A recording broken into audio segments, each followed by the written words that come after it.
Capítulo 7. El teatro del universo. Relación del hombre con el mundo.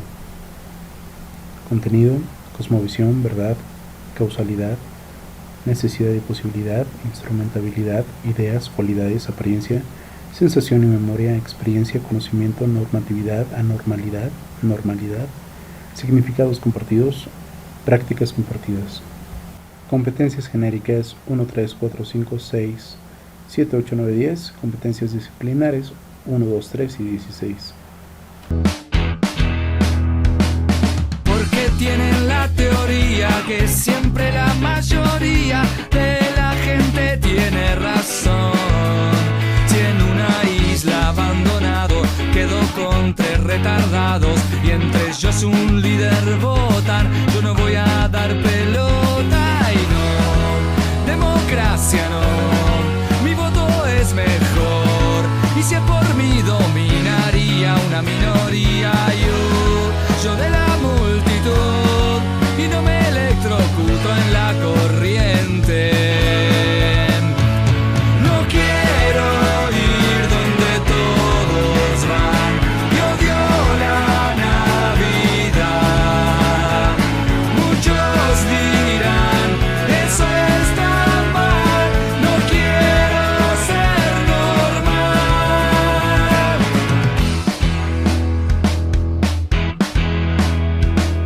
Hice un curso de croata y mi mascota es una rata y odio ir a una manifestación. A ningún héroe glorifico, con nadie me identifico, porque lamentablemente no me gusta la gente y no quiero ser igual a lo del comercial y solo sé que lo que es moda me incomoda y no puedo imitar y por ser como todos no ser nadie. Bueno, les acabo de poner un fragmento de una de las canciones del Cuarteto de Nos. Me encanta ese grupo. Pero quiero que hagan en su libreta la primera actividad de esta unidad. Y es una serie de preguntas. La primera pregunta es: ¿por qué la gente desaprueba las decisiones de otras personas? La segunda pregunta es: ¿qué es lo que una sociedad considera normal como proyecto de vida? Tercera pregunta es: ¿qué pasa cuando alguien elige un estilo de vida diferente a lo que se considera normal? ¿Y por qué? Última pregunta: ¿qué decisiones has tomado o planes que estás esperando tomar que salen del esquema de la forma de vida de tus padres o de la sociedad sobre lo que esperan de ti? ¿Cuáles han sido o serían las consecuencias? ¿Por qué consideramos algunas cosas como normales y otras no? Si lo piensas bien, considerar que alguien es anormal por su forma de vivir o de pensar tiene que ver con la manera de cómo comprendemos y hemos experimentado el mundo. Nuestra percepción del mundo o cosmovisión, es decir, la forma en la que una persona entiende el funcionamiento o la realidad en una época determinada, está atravesada por ideales, valoraciones determinadas a partir de las cosmovisiones.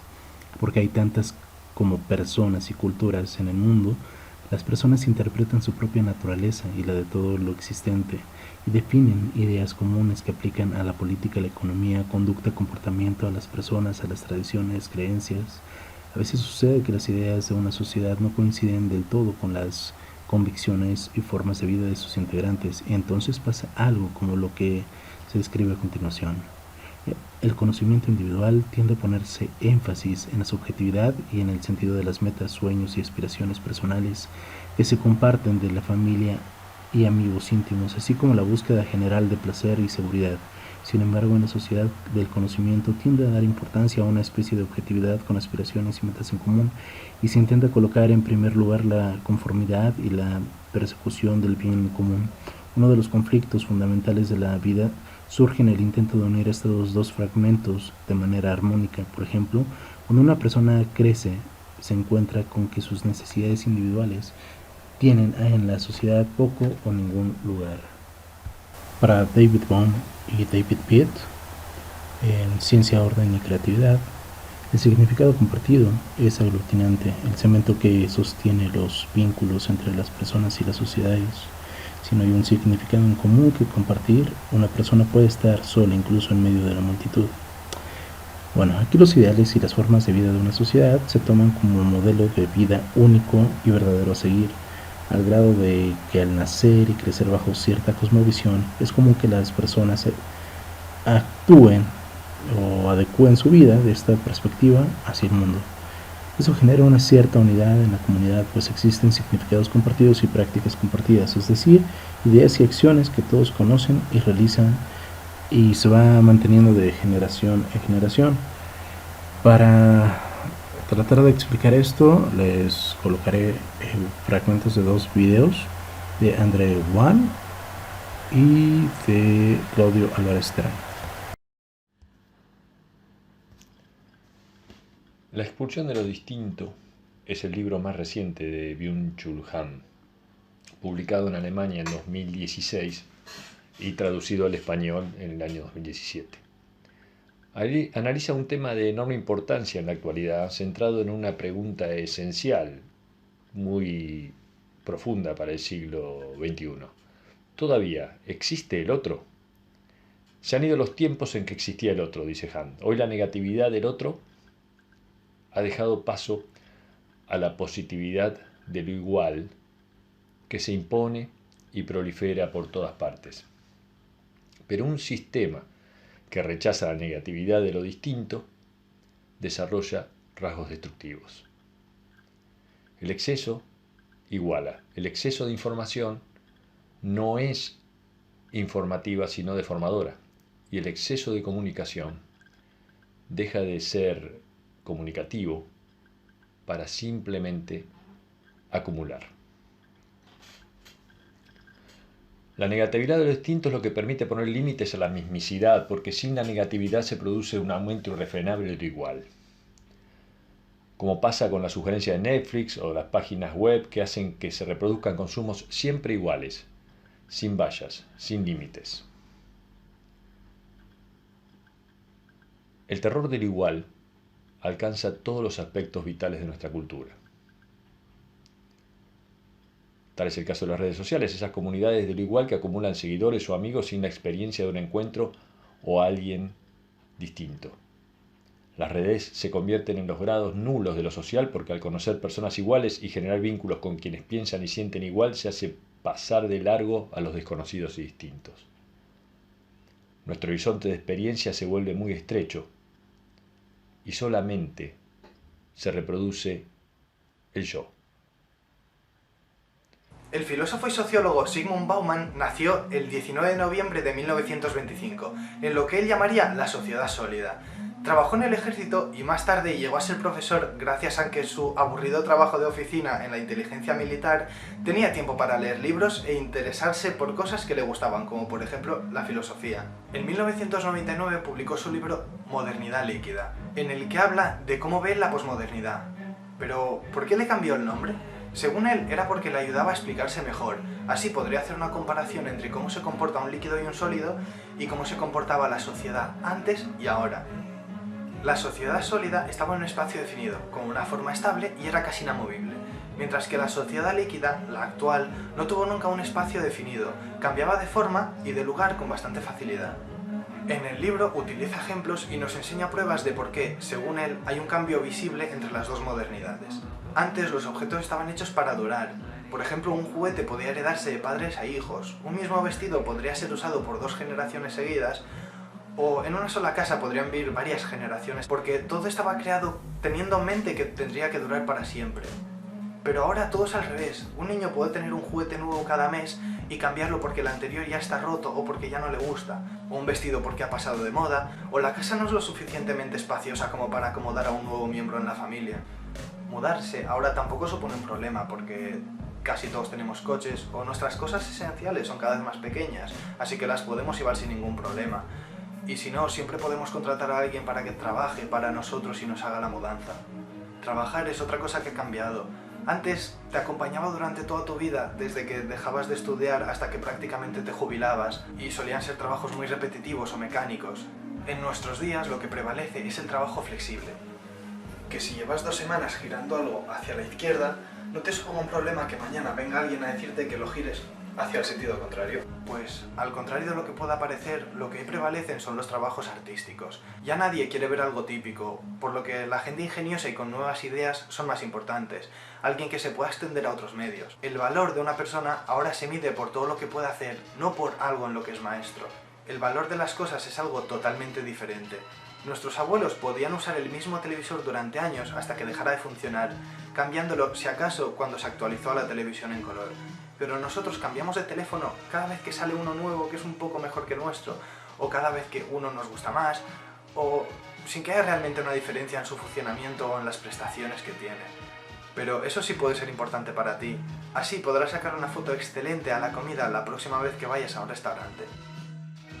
Bauman también tocó ese tema, pues dijo que los precios en el restaurante no tendrían por qué ver con la calidad o la cantidad de la comida, sino por la experiencia que éste te proporciona.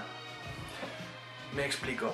La gente no va a pagar 100 euros por una hamburguesa de 12 kilos por muy buena que esté, pero sí que lo pagaría encantado por comer en un edificio a 400 metros de altura, en un balcón con suelo de cristal y rodeados de cuadros de Mondrian, aunque el plato fuesen 2 aceitunas con una hoja de laurel que fácilmente podrían haber preparado en casa de un amigo. Porque ahora tener amigos es más sencillo que nunca. No es difícil ver cuentas de Facebook con más de 4 dígitos en el número de amigos o listas de contactos de teléfono con nombres que se repiten varias veces. Y eso viene dado por la tecnología. Y la tecnología es, y cito textualmente, el conjunto de conocimientos con las que el ser humano desarrolla un mejor entorno, más saludable, agradable y sobre todo cómodo para la optimización de la vida. Las costumbres son formas de significados y prácticas compartidas con base en una experiencia que se repite en una comunidad a través del tiempo. Esto nos lleva a preguntarnos cómo adquirimos las costumbres, porque algunas están tan arraigadas. Las costumbres a veces pueden producir intolerancia ante la diferencia. Bueno, el inglés John Locke plantea que el conocimiento e ideas que tenemos lo obtenemos a través de la experiencia. Tú, por ejemplo, has crecido en una familia que pertenece a una cultura con ciertos valores, ideas y modelos de vida. Toda tu vida has tenido experiencias que reafirman esto y siempre estarán en tu mente. Locke dice que ningún tipo de ideas están en la mente desde el nacimiento, ni siquiera la idea de algún número, de alguna palabra o bien de Dios, sino que poco a poco, por medio de la experiencia y la información de los sentidos, se crean ideas simples que se combinan para hacer otras más complejas, lo de tabula rasa. Las ideas, según Locke, son sensaciones o percepciones, mientras que las cualidades son capacidades del objeto para producir en nosotros alguna idea.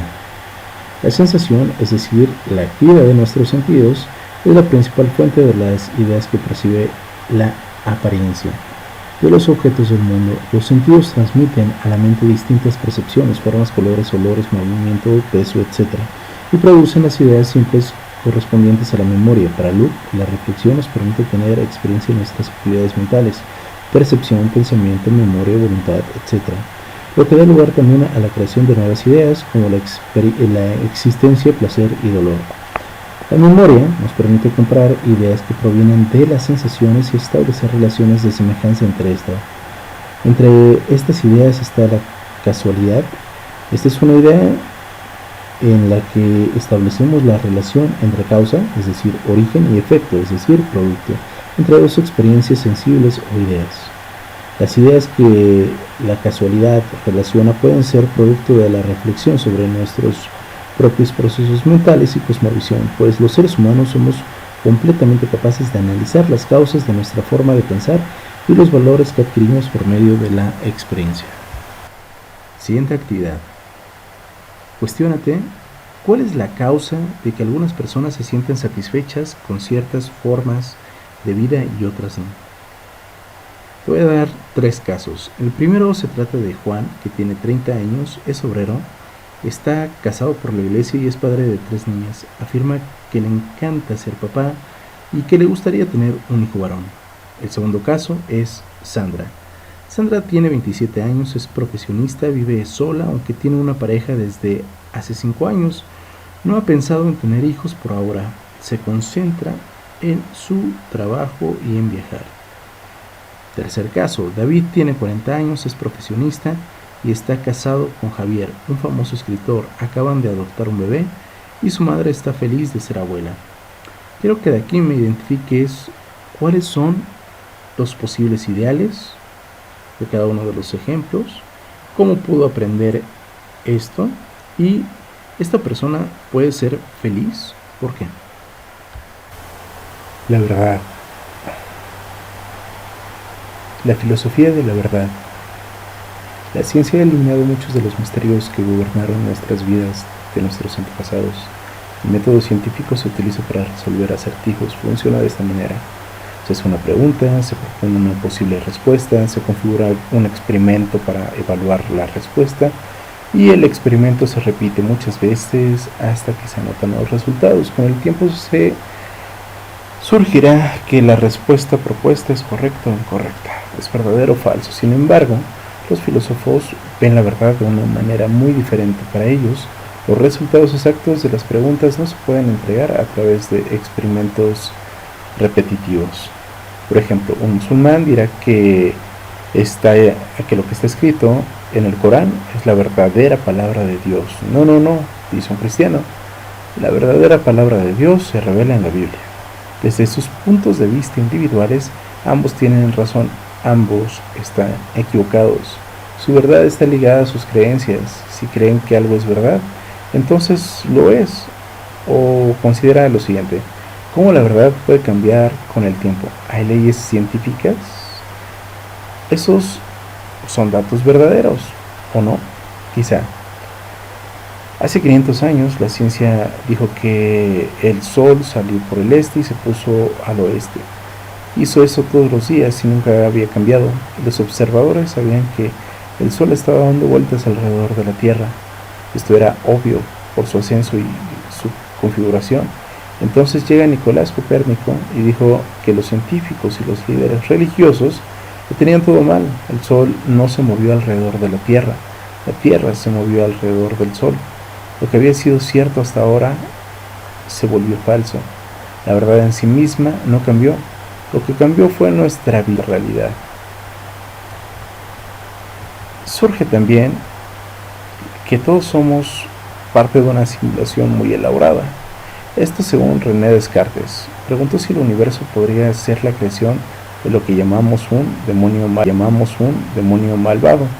Una versión más reciente de esta idea es lo que se conoce como el problema del cerebro en el tanque. Esto sugiere que todos somos parte de esta simulación muy elaborada que está creando nuestra realidad, debido a que la realidad que experimentamos es nuestra única realidad. No podemos saber con certeza que todos somos un cerebro en esta cubeta, en este tanque. También tenemos otras teorías, por ejemplo, una propuesta por William James entre 1842 y 1910, y tiene sus escritos que es útil creer que se puede configurar en tu mejor amigo, que se puede confiar en tu mejor amigo, pero es cierto, no es posible que alguna circunstancia extrema pueda afectar a tu amigo y que éste te traicione. Y Federico Nietzsche, entre 1844 y 1900, señaló que una falsedad puede ser útil. Alguien que enfrenta cargos en la corte podría encontrar un mejor resultado mintiendo. De acuerdo con la teoría de la coherencia de la verdad, una declaración es verdadera si es lógicamente consistente con otras creencias que se consideran verdaderas. Pero, ¿acaso hay algún tipo de filtro? Los buenos intentan dejar de lado sus prejuicios y cubrir historias, pero incluso ellos se tropiezan y se equivocan al informar. La mayoría de los periódicos llevan disculpas diarias que comienzan con en el periódico de ayer informamos incorrectamente tal cosa, ¿no? Son quizá nuestras salidas para poder enjuiciar. Puede depender de muchas cosas que no tienen nada que ver con hechos comprobables.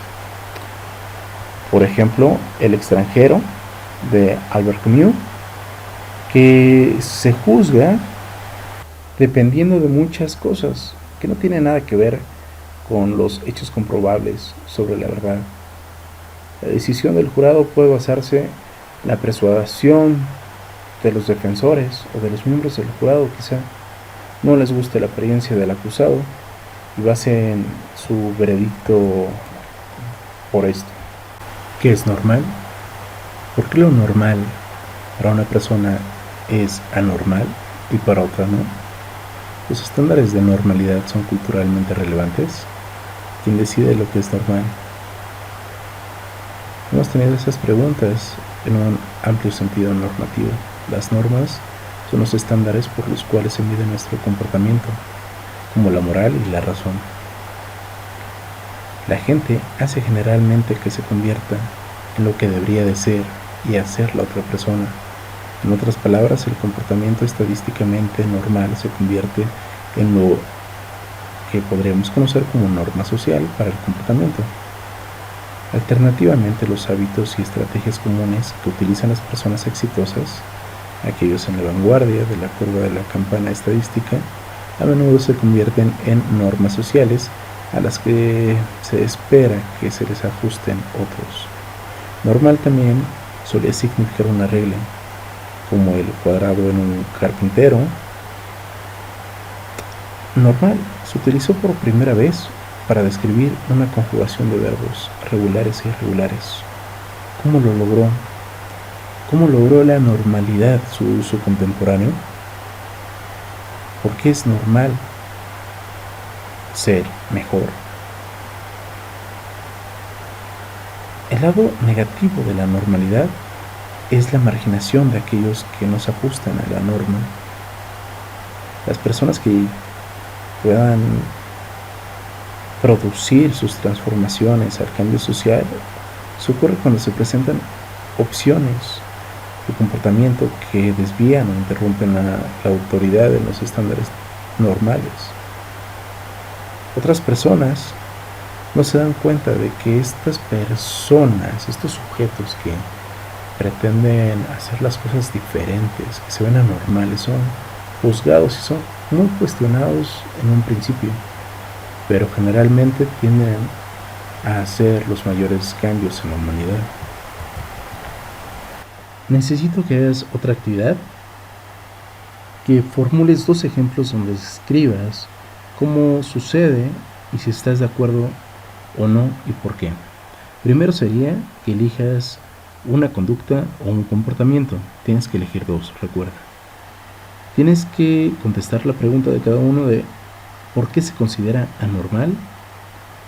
Y la siguiente es ¿hay que rechazarlo o aceptarlo y por qué? Quiero que las contestes en tu cuaderno. La última actividad de esta unidad es tienes que elegir un texto filosófico para apoyarte a escribir una crítica sobre nuestra sociedad, las personas que nos rodean. En su reflexión filosófica, ustedes tienen que adecuar a los siguientes conceptos, que es normalidad, anormalidad, necesidad, posibilidad, esencia, libertad, felicidad, prejuicio y creencia. Tienes que escribir tu reflexión crítica en tu cuaderno, mínimo una hoja, con letra pequeña.